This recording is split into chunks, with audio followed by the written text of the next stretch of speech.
What is up, Guardians? Welcome back. This is X Gamers. Today we are looking at a Prismatic Warlock build that is essentially a walking army. If you want to summon turrets, rain down solar fire, and melee enemies into oblivion without ever stopping, this is the build for you. We are combining the Monte Carlo exotic auto rifle with the Getaway artist gauntlets and a mix of stasis, solar, and arc aspects. This creates an infinite loop of ability spam that melts ad waves instantly. Whether you are running Prismatic for the first time or looking to optimize your endgame loadout, this setup is a must-try. Smash that like button, and let's break down the turret trinity Prismatic Warlock. The heart of this build is the Monte Carlo. This exotic auto rifle is the best friend of any ability spamming build. Its intrinsic perk, Monte Carlo method, reduces your melee cooldown every time you deal damage with the weapon. And on kills, it has a chance to instantly fully charge your melee. In the gameplay, you can see the Markov chain buffs stacking up. This allows you to throw melee attacks constantly. But because we are running Prismatic, our melee isn't just a punch, it's a tool for applying elemental effects. We are running the Void Melee projection to suppress targets, which triggers our Facet of Command fragment. This fragment reloads your weapon and boosts stability when you freeze or suppress a target. So, you shoot, you melee to suppress, your gun instantly reloads with better stats, and you keep shooting.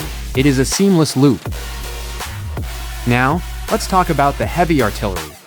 This build is all about area denial and summoning helpers. In the menu, we have Bleak Watcher and Hellion equipped. Bleak Watcher turns your grenade into a Stasis Turret that slows and freezes enemies. Hellion turns your Rift class ability into a Solar Mortar that rains down scorching fire.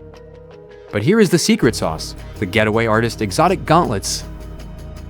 These gauntlets have the perk Dynamic Duo, which converts your arc grenade into an Arc Soul, an autonomous turret that shoots lightning. Note, in the gameplay footage, you can see the player utilizing the Arc Soul alongside the Solar Mortar buff.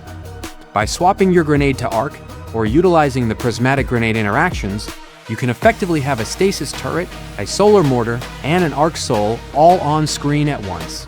You are literally building a fortress of turrets that shred everything in sight.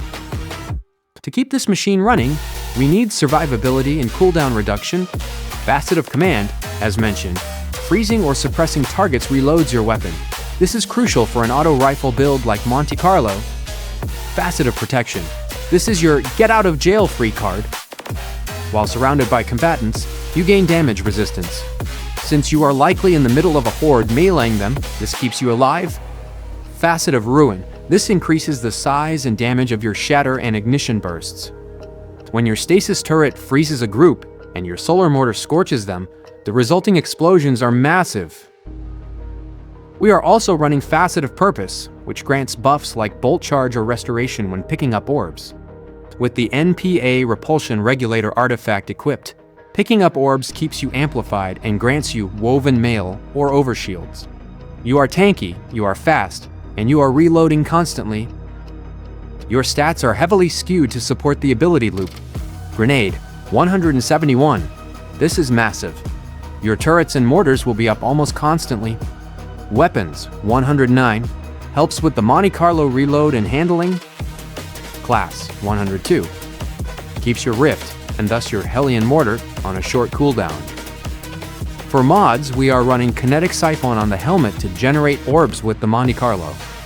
We have Grenade Kickstart and Fastball on the arms to ensure your grenades are always ready and throw further. And Absolution on the legs to reduce all cooldowns when you pick up those orbs. The gameplay loop is simple, but chaotic. Shoot with Monte Carlo to charge melee. Melee to suppress and trigger Facet of Command, reload/stability. Throw grenade to deploy a turret, stasis or arc. Cast Rift to deploy the Solar Mortar. Repeat. You are never reloading manually, you are never waiting for cooldowns, and you have 3 different elemental turrets doing the work for you. Now, before we wrap this up, I want to talk about how this Prismatic Warlock performs in the Crucible, and I'm going to be 100% honest with you guys right now. I am not a good PvP player. I'm a PvE guy. I don't have sweaty Trials clips, I don't have flawless Osiris runs, and my movement game is, well, let's just say it's casual. But I'm showcasing the mechanics here in the shooting range because I want you to understand just how unfairly strong this build is in PvP, even if you aren't a movement shooting god. Because honestly, this build does half the work for you. So, even if you're like me, and you usually avoid the Crucible, if you queue up for control or clash with this loadout, you are going to be a walking zone control nightmare. You don't need to be a PvP pro when your build is this broken. It makes the game feel incredibly forgiving and just plain fun. Give it a shot in a casual playlist, and let me know if you start melting people. Whether you are melting enemy in the shooting range, dominating ad waves in a Grandmaster, or accidentally stomping people in the Crucible because your build is just that good, this loadout is an absolute blast to play. What do you guys think of Prismatic so far? Are you running Monte Carlo, or do you prefer a different exotic? Let me know in the comments below. If you enjoyed this video, please smash that like button, subscribe for more Destiny 2 build guides, and I'll see you in the next one. Stay safe out there, Guardians!